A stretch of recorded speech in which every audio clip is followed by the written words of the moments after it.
रात के समय किरण खाना बनाने के लिए सब्जी काट रही होती है। तभी उसकी नजर खिड़की पर पड़ती है। बाहर बारिश होते देखकर वो जल्दी से बाहर जाती है और आंगन में बने मिट्टी के चूल्हे को बारिश से बचाने के लिए उसे प्लास्टिक की पन्नी और बोरे से ढक देती है। कुछ ही देर में उसका पति कमलेश बारिश में भीगता हुआ घर आता है। अरे बारिश बहुत तेज है किरण, जल्दी से खाना लगा दो, बहुत भूख लगी है। मुझे भी बहुत भूख लगी है मम्मी। खाना तो अभी तक बना नहीं है, वो चूल्हा तो आंगन में है और इस बारिश में भला चूल्हा कैसे जलाती। किरण, जब बारिश का मौसम शुरू हो गया है तो तुम घर में चूल्हा क्यों नहीं बना लेती? अब बच्चे क्या खाएंगे? आप चिंता मत कीजिए, बारिश रुकते ही मैं फटाफट खाना बना दूंगी। कुछ ही देर में जब बारिश रुकती है तो किरण आंगन में जाकर चूल्हे से पन्नी हटाती है, लेकिन बारिश के पानी के कारण चूल्हा पूरी तरह भीगकर टूट जाता है और फिर से बारिश भी शुरू हो जाती है। अब कैसे बनाओगी खाना? मैं पास की दुकान से बच्चों के लिए कुछ खाने को लेकर आता हूँ। कमलेश बारिश में ही चला जाता है। तो वहीं दूसरी तरफ अनीता अपने सोफे पर बैठी खिड़की से बाहर बारिश होते देखकर खुश होते हुए कहती है, अरे वाह, क्या मौसम हो रहा है। एक काम करती हूँ, ओवन में पिज्जा बना लेती हूँ। इस बारिश के मौसम में गरम गरम पिज्जा खाकर मजा ही आ जाएगा। यहाँ अनीता अपने आलीशान घर में पति के साथ बारिश में गर्मा गर्म पिज्जा खाती है। तो वहीं किरण के घर बारिश की वजह से चूल्हा नहीं जलता। अगले दिन किरण उठकर सबसे पहले बारिश के जमा हुए पानी को घर से बाहर निकालती है और फिर घर में ही नया मिट्टी का चूल्हा बनाती है, जिसकी वजह से वो काम पर देरी से पहुंचती है। आज तो फिर लेट आई है। मालकिन क्या बताऊं, कल की बारिश की वजह से मेरा मिट्टी का चूल्हा टूट गया था, तो आज सुबह उसे ही फिर से बना कर आई हूँ। हाय हाय, तू आज के जमाने में भी मिट्टी के चूल्हे पर खाना कैसे बना लेती है?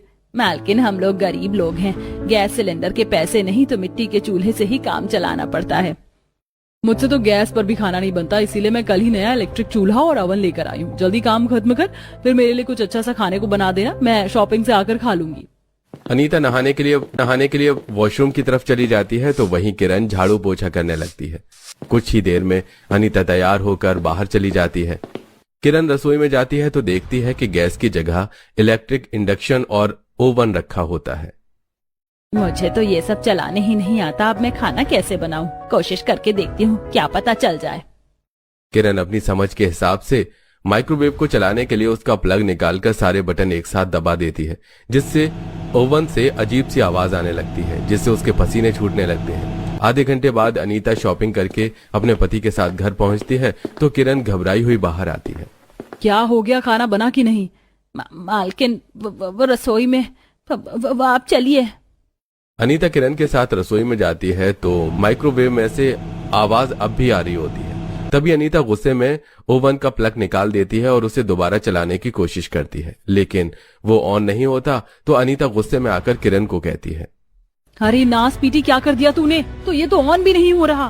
पता नहीं मालकिन, मैं तो कोशिश कर ही रही थी कि। चुप कर तू।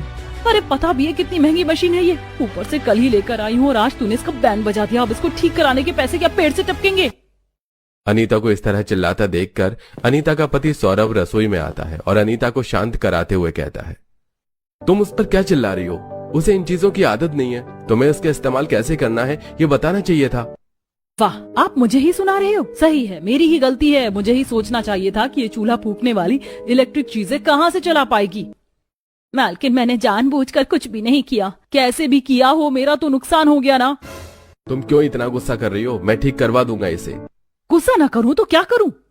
किरण को अनीता की बातों का बहुत बुरा लगता है। वो रोते हुए घर के बाकी काम करने लगती है। शाम को जब वो घर पहुंचती है तो देखती है कि सुबह का बनाया हुआ मिट्टी का चूल्हा पूरी तरह सूख चुका है, जिसके बाद वो खाना बनाना शुरू करती है। आखिर में वो रोटी बना ही रही होती है कि तभी फिर बारिश शुरू हो जाती है और छत से चूल्हे पर पानी टपकने लगता है।